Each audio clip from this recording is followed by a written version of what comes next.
Hello, Caleb and Lucy and Conrad. Wow, I have a great Iron Man story to tell you today. Look, Iron Man is looking on. He's looking over Spider Man's shoulder, he's looking over my shoulder, and we're going to be looking at a great story that involves Iron Man and the Mandarin. You know, we've already looked at a couple of Iron Man opponents, the Melter and the Crimson Dynamo, and we'll see them again. But the Mandarin we'll see over and over and over again. He is Iron Man's signature opponent, and this is his first appearance. So I'm excited to tell you this story. All right, it says on the front cover, Iron Man fights for his life in the castle of a madman. See the Mandarin. Here he is. You can see he's sitting on his throne, and he's got rings of power. All right, but that's not his only power. He's a mad genius and a scientist and a strategist, and he also fights hand to hand. So let's see what this story is all about. The title is Iron Man Caught in the Clutches of the Hands of the Mandarin. And they talk about his hands because look at all of the rings of power that he has. So this is just a teaser, but we see the Mandarin saying, I pity you, Iron Man, for though you do not even suspect my existence, you head the list of those the Mandarin has vowed to destroy. And the Mandarin never fails. It appears that he's looking into some kind of crystal ball, some kind of viewfinder in which he sees Iron Man at a distance. All right, this is from the editor. In the remote vastnesses of communist China stands the castle of the most mysterious, the most feared Oriental of all time. Some claim he has lived for many centuries. Others claim he is far more than human. But none know the real origin, the true power of the evil genius of the East, the dreaded Mandarin. All right. The editor says, we have a favor to ask of you. Do not start reading this tale if you are in a hurry. It should be read slowly so that you will savor all the drama, all the suspense, all the sensational, fantastic developments to the fullest. For you are about to meet a super menace who is destined to achieve a place for himself among fictional immortals.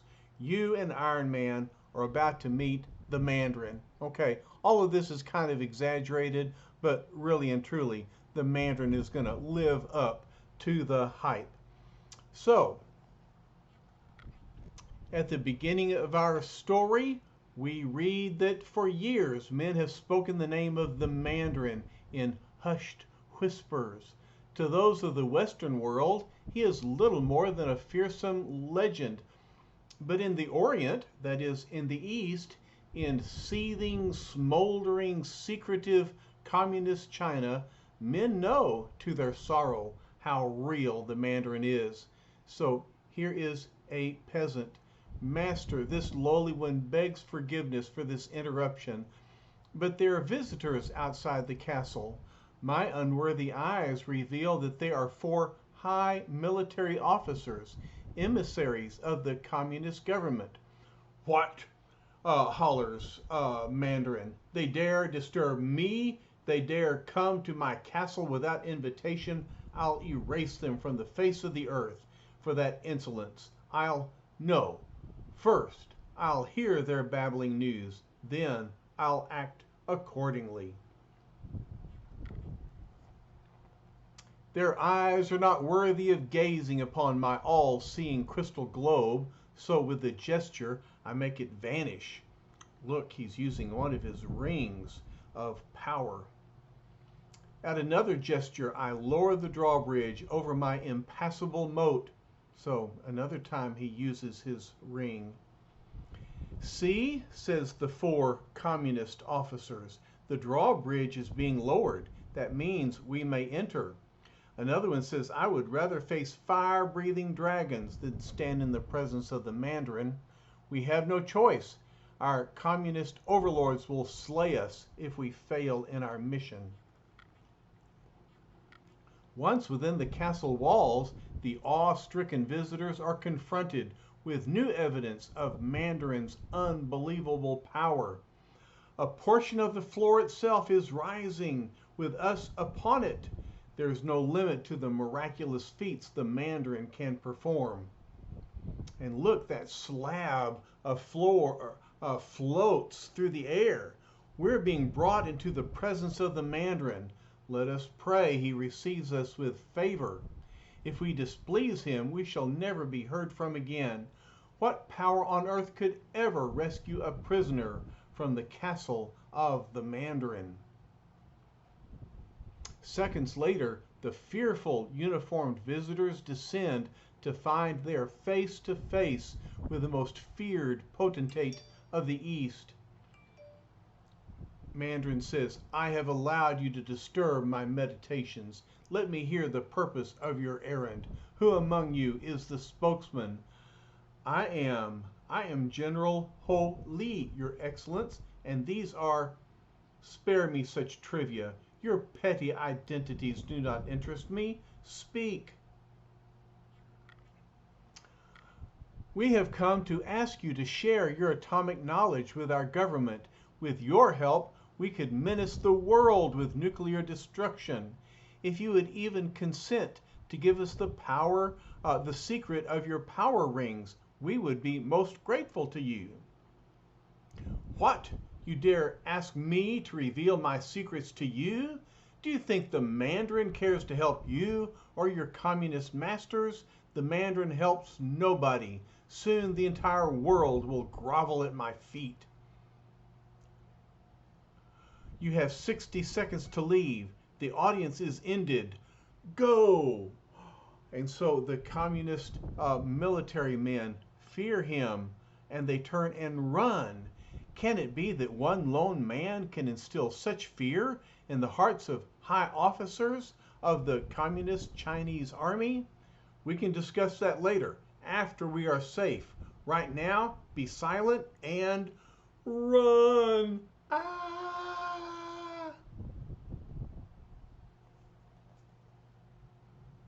Meanwhile, half a world away, others are also discussing the mysterious Mandarin at a high-level meeting in the Pentagon. And there's Iron Man in his new red and gold armor. He says, no, I have never heard of the Mandarin. Boy, he's going to hear about him from now on. If it is important to you to gain information about him, I'll be happy to do what I can, General. We knew we could count on you, Iron Man. Rumors from out of communist China indicate that he is the greatest single power in that nation, and for our own security, we must learn more about him. A short time later, the impressive form of Iron Man, kept aloft by his transistor-powered jets, approaches the weapons factory of Anthony Stark, Iron Man's alter ego, and he thinks, if the military high command wants me to leave for Red China immediately, I'd better put my house in order as Tony Stark. Then, secretly entering his private sanctum by means of an underground passage, Iron Man quickly changes into his other identity. I just remembered, he says, I was supposed to attend an employees' dinner tonight and make a speech, but I'll have to beg off. I hope they won't mind the boss saying he can't attend their dinner. About our dinner tonight, Mr. Stark, says Bill. We're really looking forward to having you as guest of honor, sir. I'm sorry, Bill, answers Stark. I'm afraid I won't be able to make it after all. Something rather important has come up. Then Stark meets his private chauffeur, Happy Hogan, outside of his office as his secretary, Pepper Potts, eagerly approaches. And Stark says, so I'd like you to attend the dinner in my place, Happy. And Pepper thinks, I can't wait till the boss sees me in my new makeup and my new hairdo.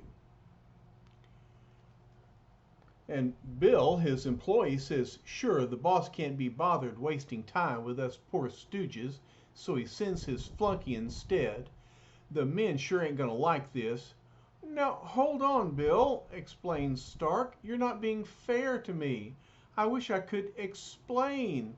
And Pepper is kind of smoldering in the background. Just my luck. Mr. Stark hasn't even glanced my way yet. What's to explain, says Bill. We get the message. A big shot like you can't associate with the hired hands. All you care about is dames and dough. Ugh! And Happy Hogan steps in and punches him. That's not good. Happy asks, who do you think you're talking to, mister? Mr. Stark is the best boss you'll ever have. Trouble is, he ain't tough enough with gripers like you. This is the only language you understand. And so he punches him. Tony says, Happy!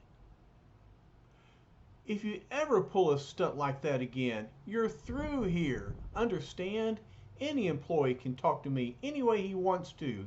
And if he gets out of line, I'll handle it my own way. I appreciate your loyalty, you big clown, but we don't settle things with our fists at my factory. So he's trying to settle Happy down.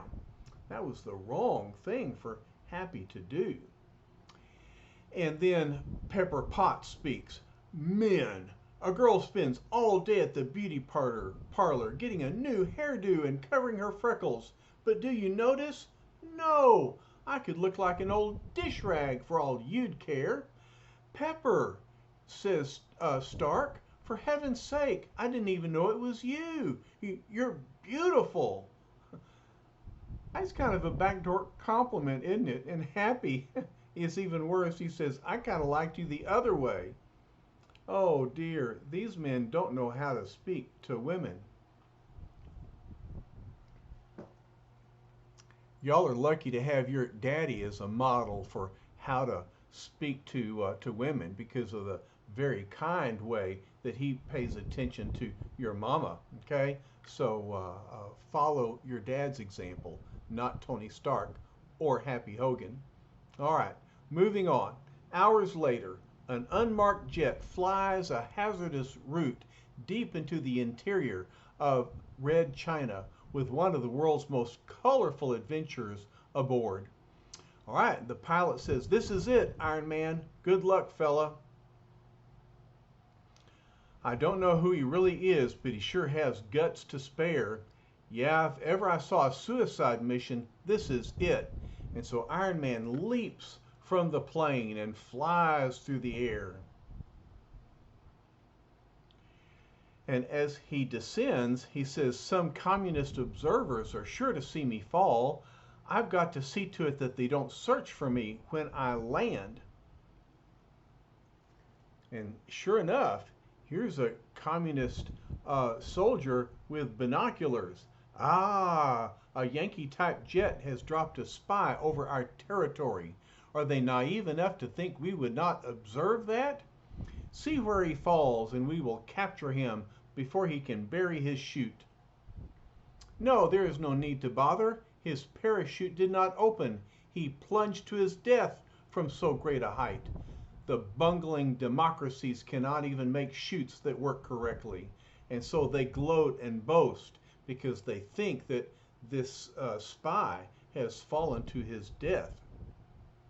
But the smug officer would soon change his mind if he could see the newcomer who had fallen on his soil now. There, says Iron Man, I waited till the last possible second before applying my power jets. Anyone who saw me is certain to think I fell to my death here in the hills. And then, after long hours of walking through the dense underbrush of the winding mountain trails, there it is, says Iron Man, just where the CIA said it would be, the castle of the Mandarin. But look, behind him, two soldiers with guns. They're observing Iron Man as he finds the castle.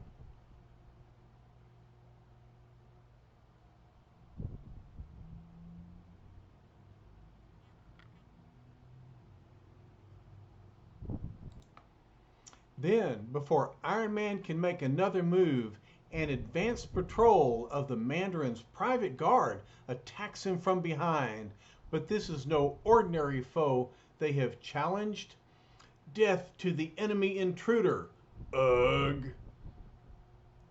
I might have known the Mandarin would have some of his own guards stationed around the castle, so Iron Man defends himself. Quickly, says another guard, stop the iron-garbed stranger. If he gets past us, Mandarin will have our lives. And so it's just Iron Man against 1, 2, 3, 4, at least 5 of the Mandarin's guards.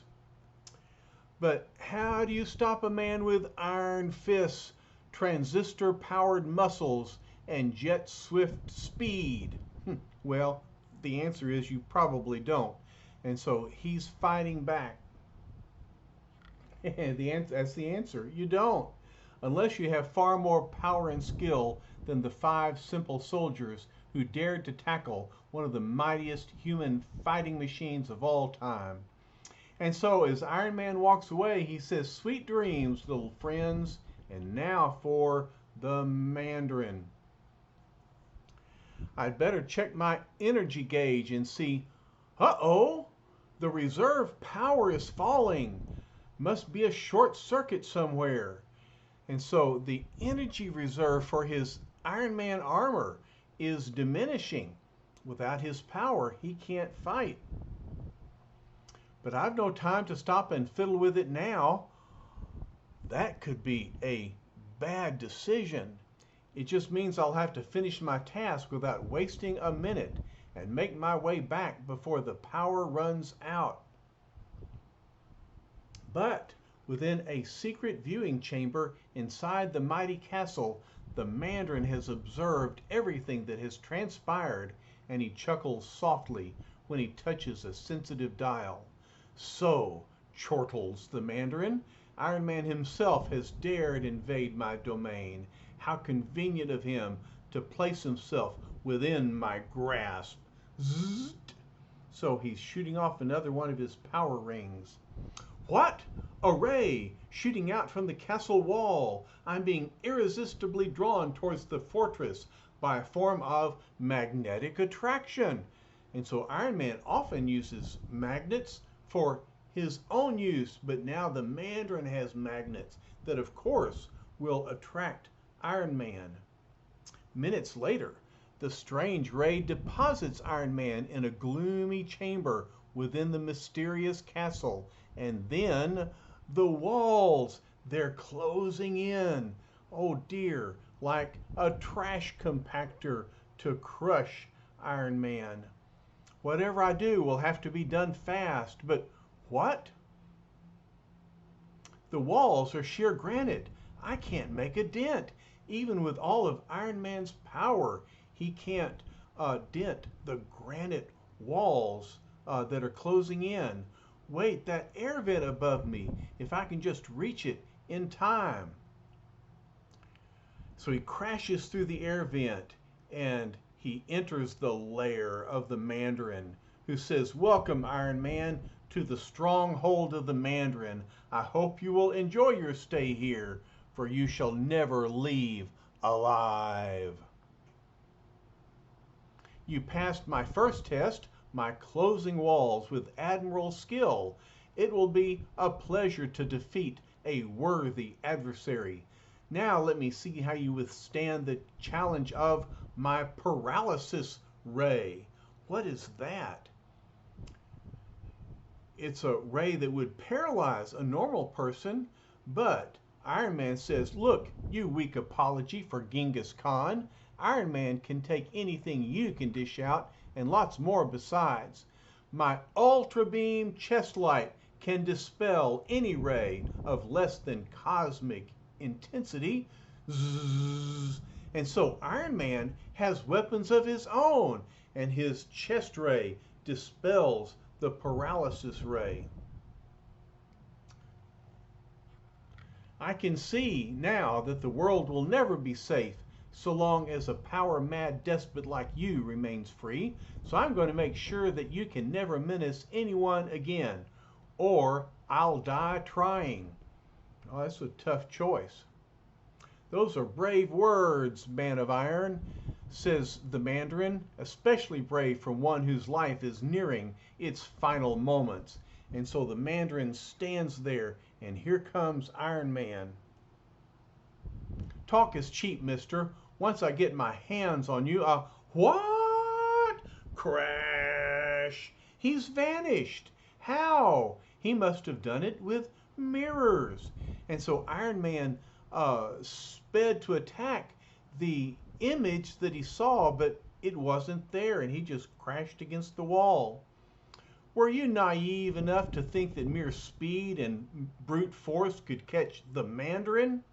Whatever it takes, fella, answers Iron Man. You can be sure I'll find a way to do it. And if you're too tricky for me to get my hands on, then I'll catch you with a blast of high frequency waves. Nothing can escape them. And so he adjusts his belt buckle and sends out waves of energy. Nothing perhaps save the hands of the Mandarin. Click, zzz, and he uses one of his power rings. Have you stopped to think what happens when a high frequency wave encounters another such wave? And so zzz, he sends out a wave of his own from his ring. Pow! They nullify each other like this. And then Iron Man observes his hands, rings on each finger. They must represent a different weapon, a different power. He's even more dangerous than I thought. Iron Man has no idea yet of the power that is available to the Mandarin. I've got to turn the volume down. He managed to amplify the sound and turn it back against me. Just in time, it almost deafened me. These energy waves, these radio waves, they're loud and they're hurting his ears. Now, what? I can't move. I'm frozen in my tracks. And the Mandarin is using yet another ring. He says, a simple matter to accomplish for one with a paralyzer ray. So this is another ring, and it's another opportunity for him to paralyze Iron Man. The hands of the Mandarin have 10 fingers, and each one is a mighty weapon in itself. But the mightiest weapon of all is yet to be revealed.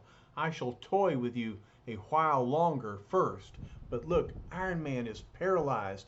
He cannot move, and the Mandarin moves in for an attack. Meanwhile, back in the States, Pepper Potts decides to make a phone call. If Tony Stark isn't going to take me to the employees' dinner, I'll get another escort. Anything is better than sitting home alone. And speaking of anything, she says, hello, Happy. Who are you taking to the dinner tonight? Here's Happy. He's getting dressed. He's not making much progress. And then he says, is it really you? You're finally calling old Happy? I knew my irresistible charm would get you sooner or later, Dollface. I'll pick you up right away. So, he's not very charming, but he's eager.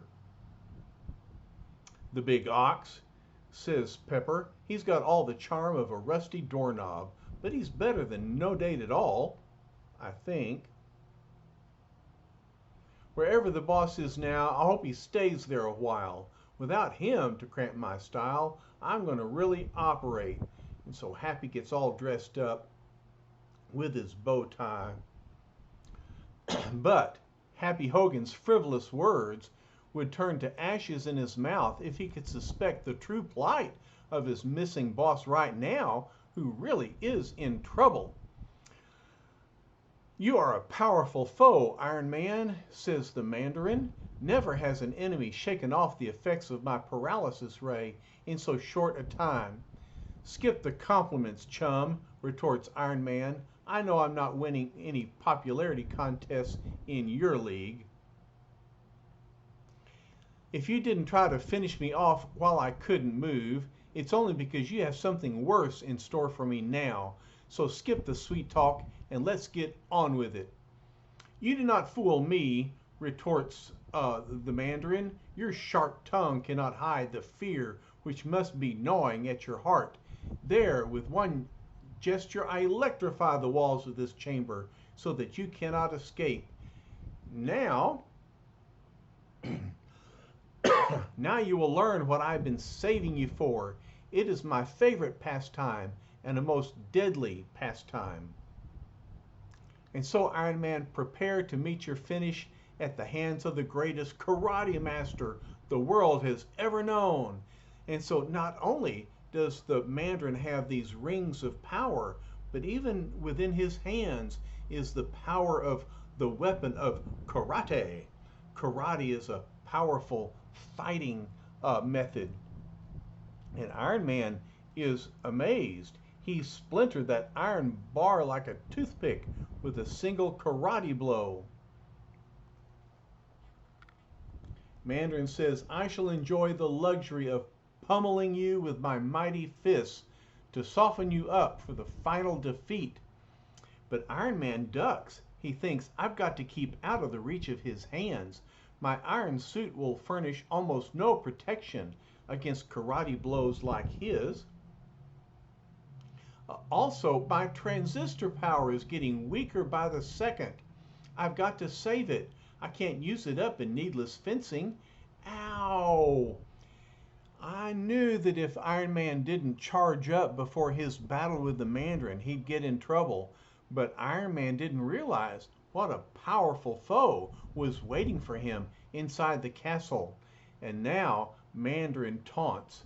Where is the much vaunted power of Iron Man? See how easily I can counter your helpless blow and then push your fist away. My transistor shouldn't be so weak unless, that's it. While I was paralyzed, he tampered with them so I'd think him stronger than he really is. And so now he's fiddling around with controls on his belt. Ha! I see you turning for a place to run, but there is no escape. Escape my foot, thinks Iron Man. I'm just trying to think of a plan. Not only does the Mandarin possess superhuman strength, but he's the brainiest enemy I've ever faced. Tony, oh boy, maybe you should have stuck to your factory in the States. And so Iron Man is preparing to dodge. The Mandarin is approaching.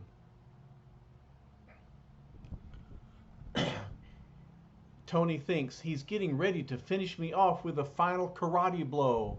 Well, one thing's sure, if I cash in my chips, there'll be no Christmas bonus this year for poor Pepper and Happy.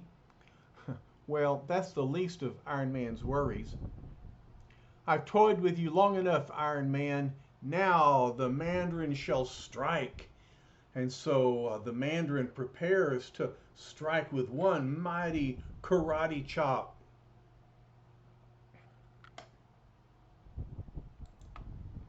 Suddenly, the costumed crusader seems to have lost his reason as he frantically studies the built-in slide rule calculator in his arm. The Mandarin is about to strike, and he's checking his calculator. And he thinks, at an angle of 38 degrees, the velocity decreases by 52%. It's my only chance. I've got to try it. My transistors are too weak for anything else. The Mandarin is so amused by Iron Man's apparent mood of madness that he delays his blow long enough to mock the American. But then, weak American, he says, so great is your fear that it drove you mad. But even madness cannot save you now. Here comes the blow. I'd better be right. Thwoop! And so he parries the blow at just the right angle. Arg! Hollers Mandarin. Who's laughing now? Sonny Jim taunts Iron Man. He's out. The pain was too much for him. I can turn off the juice from the walls now. And so, by parrying the blow at a certain angle, he caused enough pain for the Mandarin to black out. And so now Iron Man is going to reduce the electricity that's on the walls. And so it was a long chance, he says, but it worked. He thought I had flipped my wig. I thought he did too when I used my calculator, but actually I was figuring exactly what way to turn my body, ensuring that his hand would strike it at the wrong angle. Too bad I can't stay around long enough to finish off this castle and end the Mandarin's power. But my pickup plane should be overhead right now, and if I'm not there, he won't wait. Ah, I timed it perfectly.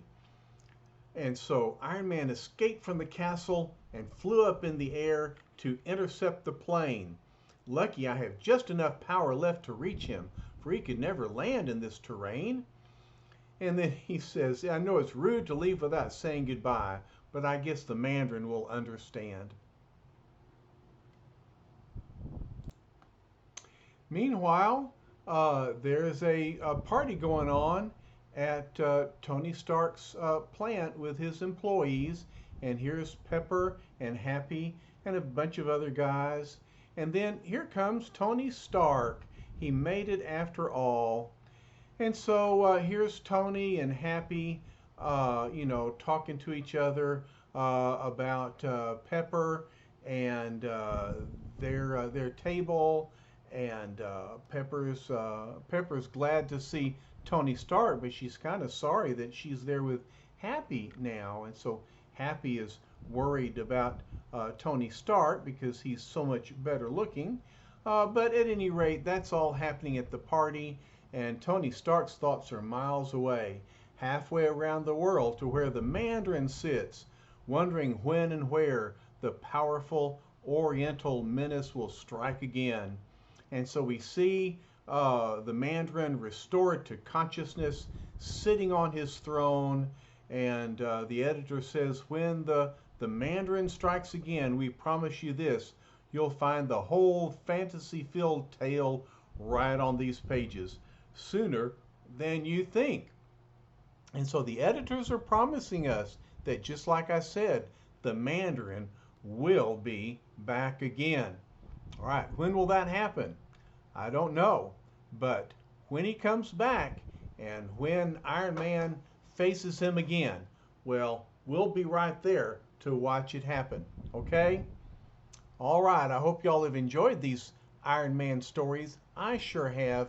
Iron Man really is one of my favorite Marvel characters. An ordinary guy who becomes extraordinary because of his intelligence and his inventive ability and his Iron Man armor that lets him do almost anything. All right, I'm going to let y'all go, and I'll be back with another story later on. All right, in the meantime, I love y'all. Bye-bye for now.